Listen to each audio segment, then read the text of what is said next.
Bangladesh south আফ্রিকার সাথে ১১৫ run করতে পারে। তানজিম সাকিব, তাসকিন আহমেদ, মোস্তাফিজুর রহমান মোটামুটি সবাই খুব ভালো বল করছে, খুব ভালো আমাদের একটা খেলা উপহার দিছে। কিন্তু যখনই ব্যাটিংয়ে নামছে তখনই বাংলাদেশ তাদের আসল মূর্তি দেখায় দিছে, আসল খেলাটা বাংলাদেশের বেরিয়ে গেছে। কিন্তু আমার কথা হচ্ছে বাংলাদেশের ব্যাটিংয়ে যে খারাপ খেলছে এর জন্য আমি বাংলাদেশকে তেমন একটা দোষ দিই না। কিছু ভুল আছে বাংলাদেশের ব্যাটিংয়ে, কিন্তু পুরোপুরি ভুল নাই। কারণ যে পিচে খেলা এই পিচে ব্যাট করা খুবই কষ্টের বিষয় এবং টোটাল ব্যাট করা যায় না, সে যত বড় ভালো ব্যাটিং হোক প্রবলেম এখানে হবেই। সাউথ আফ্রিকার যে ব্যাটিং লাইন ভাই, de Kock, Reeza Hendricks, Klaasen, Markram, David Miller, এদের মতো ব্যাটিং যেখানে স্ট্রাগল করছে, যেখানে মাথা ঠান্ডা করে স্ট্রাইক রেট ১০০ রাখতে পারে নাই সাউথ আফ্রিকার প্লেয়াররা। যে ক্লাসেনের স্ট্রাইক রেট সবসময় ২০০ থাকে টি-20-তে, সেও ১০০ স্ট্রাইক রেটে ব্যাট করতে হিমশিম খেয়ে গেছে। ডেভিড মিলার টি-20-তে কিলার মিলার বলা হয়, তোর মোড় করে দেয়, ফাটায় দেয় ব্যাটটি, মানে বলিংকে কেরিয়ার খেয়ে দেয়। সেই মিলারও ১০০ স্ট্রাইক রেটে ব্যাট করতে পারে না। তো এটা আনুমানিক ধারণা হয়ে গেছিল যে বাংলাদেশ যখন নামবে ১১৫ রান করতে বাংলাদেশের অনেক বড় ব্যাটিং বিপর্যয় হবে, এটা আনুমানিক ধারণা কম বেশি সবার হয়ে গেছিল।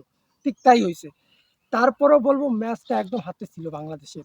মাহমুদুল্লাহ রিয়াদ এবং তহিদ হৃদয় যখন ব্যাট করছিল তখন মনে হচ্ছিল বাংলাদেশ অনায়াসে রান করে যাবে, কারণ ২০ বলে ২০, ২৫ বলে ২৫, ৩০ বলে ৩০, একদম সিম্পলি রান ছিল, একদম ইজি রান ছিল, বলে বলে রান, শুধু সিঙ্গেলে খেললেই হয়ে যেত, কোনো বাউন্ডারির দরকার ছিল না। এখন আসি বাংলাদেশের ভুল কোথায়।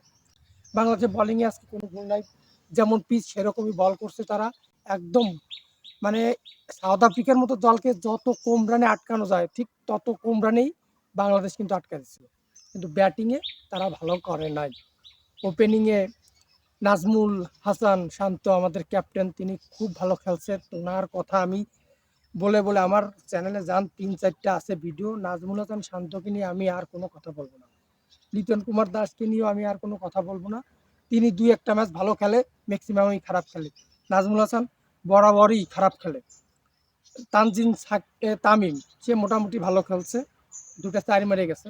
এরপরে হালটা যাদের ধরার কথা ছিল, বিশ্বসেরা অলরাউন্ডার সাকিব আল হাসান, সাকিব ভাই আপনার বলও হচ্ছে না, আপনার ব্যাটও হচ্ছে না, আপনি এখন একটু অবসরে যাওয়ার চেষ্টা করেন। মাহমুদুল্লাহ রিয়াদ ভাই অনেকটা ভালোই খেলছে, তহিদ হৃদয় দুর্দান্ত খেলছে, তহিদ হৃদয় মাঠ অনুযায়ী অনেক ভালো খেলছে, তার খেলার প্রশংসা করতে হবে। কিন্তু শেষ দিক দিয়ে জাকের আলী অনিক, যাকে ফিনিশার রূপে এখানে আনা হয়েছে, প্লাস রিশাদ হোসেন, ভাই এটা বাংলাদেশের ওই নর্মাল দলের সাথে খেলা না, এটা বিশ্বকাপ ওয়ার্ল্ড কাপ খেলা। এখানে মানসিক চাপ বা হার্ড অনেক বড় লাগবে, যাতে ম্যাচ উইনিং করার মতো পারফর্ম লাগবে, যা তোমাদের দুইজনের কারো নাই।